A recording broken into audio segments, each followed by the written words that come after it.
Hello সকলে, কেমন আছেন? আশা করি অনেক অনেক ভালো আছেন। আজকে দেখাবো নিরামিষ আইটেম। এই জন্য এখানে দেখা যাচ্ছে কাঁচা কলা আমি সিদ্ধ করে লবণ হলুদ দিয়ে রেখে দিয়েছি। বড়া করে নিয়ে রান্না করব বুটের ডাল দিয়ে। তো ভিডিওটা দেখতে থাকুন। এখন আমি কাঁচকলাগুলো বড়ার জন্য রেডি করে নিব। এই জন্য এখানে চাউলের গুঁড়ো দিয়ে দিলাম, লবণ দিয়ে দিলাম, হলুদ গুঁড়ো, সামান্য মরিচ গুঁড়ো, জিরা ধনে গুঁড়ো দিয়ে ভালো করে মাখিয়ে নিব। মাখানো শেষ পরে দিয়ে আদা পেস্ট দিয়ে বড়ার আকারটা দিয়ে নিব, যাতে করতে বড়াটা করে নিতে সুবিধা হয়। সবগুলা হয়ে গেল। এখন আমি তেল গরম হয়ে এলে বড়াগুলো সব করে নিব। অনেক মজাদার একটা তরকারি নিরামিষের দিন। অবশ্যই এটা করে দেখবেন কেমন লাগে। আমার তো দারুণ লেগেছিল। নিরামিষের মধ্যে একটা দারুণ একটা আইটেম। অনেক যারা আমিষ পছন্দ করেন, আমিষ বা পেঁয়াজ রসুন দিয়েও রান্না করলে আরও ভালো লাগবে এটা। যেহেতু আমি এটা নিরামিষ রান্না করেছি, এখানে পেঁয়াজ আর রসুন কিছুই পড়বে না। বড়াগুলো সব পরপর করে নিচ্ছি। একটু সময় নিয়ে বড়াটা ভালো করে ভেজে নিতে হবে। একটু সময় নিয়ে ভাজলে খেতে ভালো লাগবে।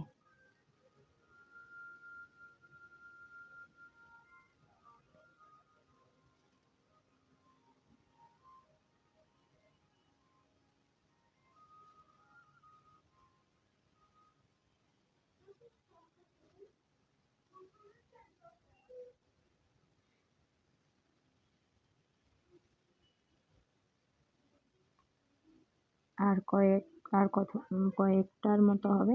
এইগুলা সব করে নিচ্ছি এখন।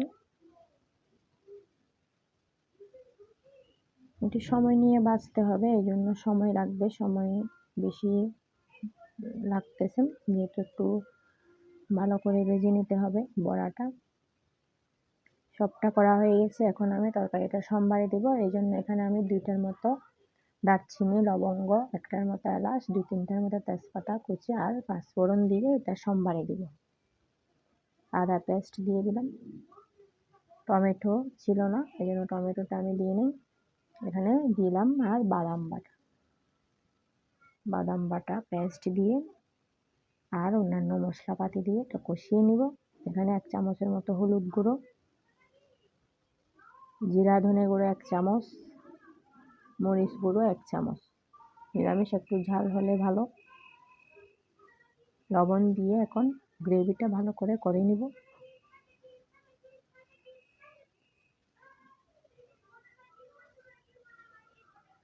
এখানে আমি বুটের ডাল আগেই সেদ্ধ করে রেখে দিয়েছিলাম।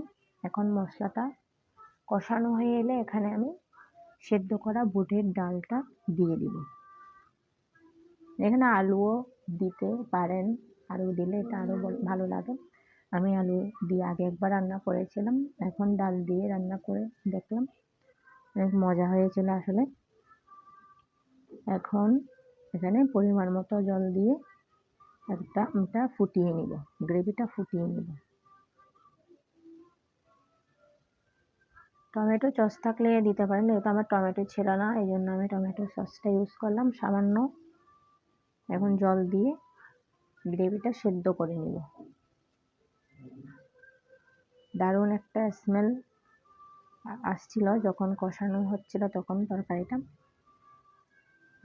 জলটা ফুটে এলে বড়াগুলো এখানে দিয়ে দিব। আমি উপর দিয়ে গরম মশলা গুঁড়ি দিয়ে দিব। আমি তাড়াতাড়ি দেখাচ্ছি ভিডিওটা। এখন যে বুটের ডালটা আমি সেদ্ধ করেছিলাম, এখানে অল্প রয়ে গিয়েছিল, এগুলো এখন আমি সম্বারে দিব। এখানে একটা শুকনো লঙ্কা দিয়ে দিলাম, এখন দিয়ে দিব 5 ফোড়ন, আদা পেস্ট আর তেজপাতা দিয়ে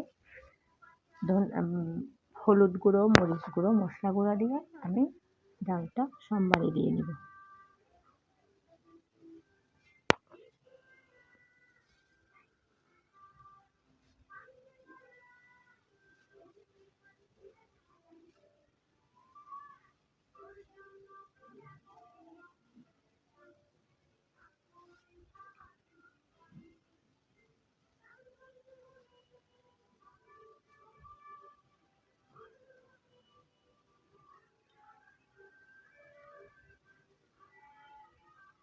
এটা হয়ে আসছে, এখন এটা নামিয়ে নিব। আমার বেগুন ভাজি করব। এই 3টা আইটেম আছে আজকে মেনুতে।